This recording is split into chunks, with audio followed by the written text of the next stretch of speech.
see this? This is Crash Bandicoot: The N. Sane Trilogy. It was a pretty good remake of a classic PlayStation franchise, but I remember exactly what everyone said the moment that it was announced. Where the heck is Spyro? Well, here it is. Thanks to the efforts of Toys for Bob, the developers of the Skylanders franchise, Spyro is back in the Reignited Trilogy. The result is a wonderful update to a classic series that, despite some minor hiccups, proves to be a delight. Narratively, each game in the trilogy is almost exactly the same as it was. While the dialogue is nearly identical, the cinematography and delivery received a much-needed improvement. For example, in Spyro 1's introductory cutscene, we actually get to see Nasty Nork in his dark room while he's watching the interview of the dragons while they were mocking him on live television. This is a neat little touch that really enhances the presentation of the whole collection overall. Speaking of the first game, it definitely benefits from the remake treatment the most. Not only is the voice acting is far superior to the original, but every dragon has its own unique design. Considering that there are just under 80 dragons to rescue, the fact that each one looks vastly different is remarkable to the point I actually wanted to know their backstory. That and finally not all of them just keep saying thank you for releasing me every single time. Thank you for releasing me. Okay, well, most of them don't. However, the second and third games don't exude similar charm. With Spyro 2, it's known for having cutscenes before and after each level, detailing the conflict and the resolution. Considering how expressive the dragons were in the first game, I kinda wish the cartoonish Spyro 2 cutscenes would have had an even sharper comedic timing. A good example is in the level Zephyr, which I have no idea why the cutscene fades to black. It's not like the original was that graphic or violent, so what gives? The most notable improvement of the Reignited Trilogy are the controls. In the original games, due to analog control being in a rather larval stage, Spyro's movement was rigid and changing directions requiring making a forward turn. However, in the updated games, Spyro's controls are just tight, movement is smooth, and making harder jump has become easier than ever. Toys for Bob didn't really mess too much with the original design of the trilogy, and despite the shiny coat of paint, the layout is almost identical. They did, however, take some liberties in order to simplify the adventure. For example, the notorious level Treetops has been made far less frustrating. Do you remember those two thieves you had to chase on the supercharged runways, and then you keep falling down over and over and over again? Well, thankfully now you don't have to do that anymore, since now they just pretty much run a circuitous fashion in a smaller area, so that's good, I suppose, right? While there are notable improvements to the controls that take out some of the frustration, other parts don't fare as well. The speedways, the flying segments in the series, tend to be very strict with the time limit, leaving very little room for error. Still, as a whole, the first game in the series is probably the most polished of the three, even though the boss battles are still pretty bad, but then again, nothing could salvage that. Spyro 2 also fares pretty well, especially the way how the new abilities such as swimming and climbing translate to this new collection. Things definitely get more interesting with the third game, Year of the Dragon. This was perhaps the trickiest game to adapt, since there are 4 additional new characters to play as besides Spyro. Fortunately, what has once become many people's biggest criticism against that game has been mostly fixed. Sheila the Kangaroo's jumps take a while to get used to, but she does cover slightly more distance than what she used to, and her stomp attack is faster to execute. Sergeant Bird moves far faster on the ground, and his directional speed is far greater. Bentley the Yeti is a tad faster, but it still remains the clunkiest character, if only due by his original design. The biggest improvement by far is Ancient 9.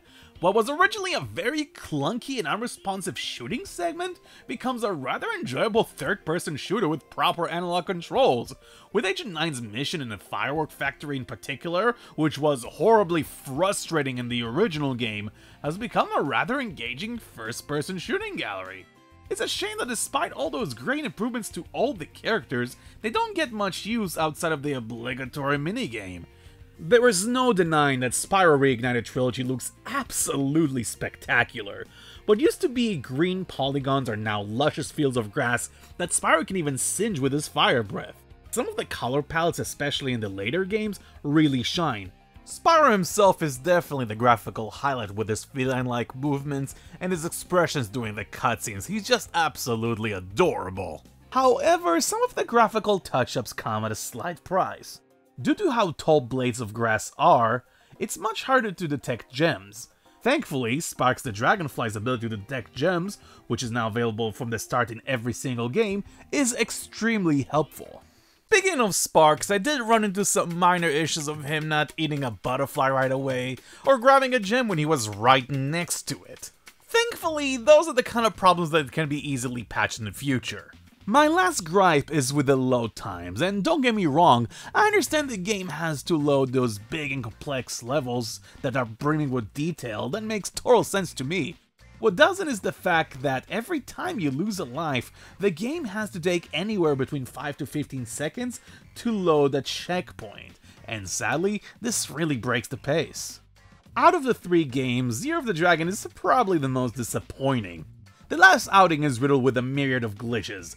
Snow Sled that gets stuck on ramps, races against pretty much no one, unnatural lighting glitches, and more.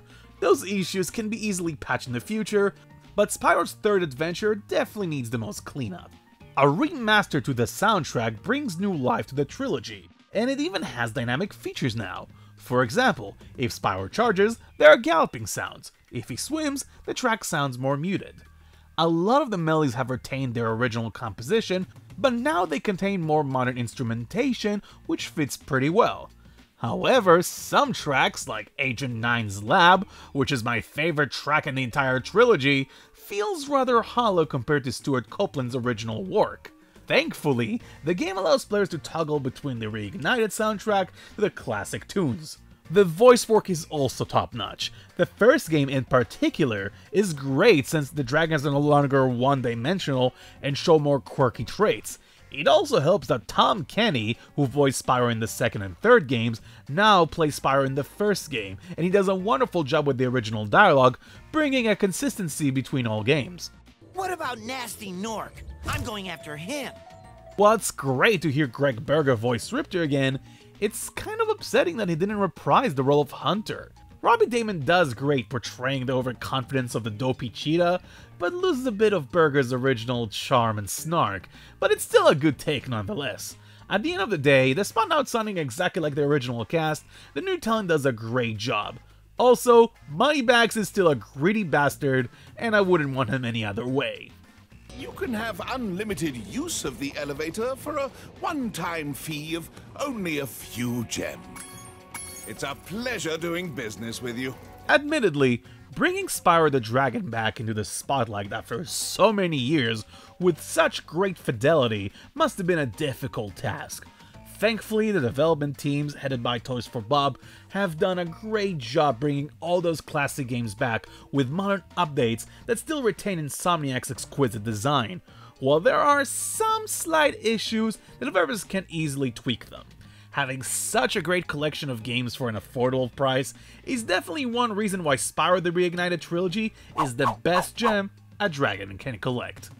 And also, now that I reviewed this game, I don't have to worry about not mentioning it in my top 10 games of 2018 because, well, it doesn't count, so there. Now you know what I think of it.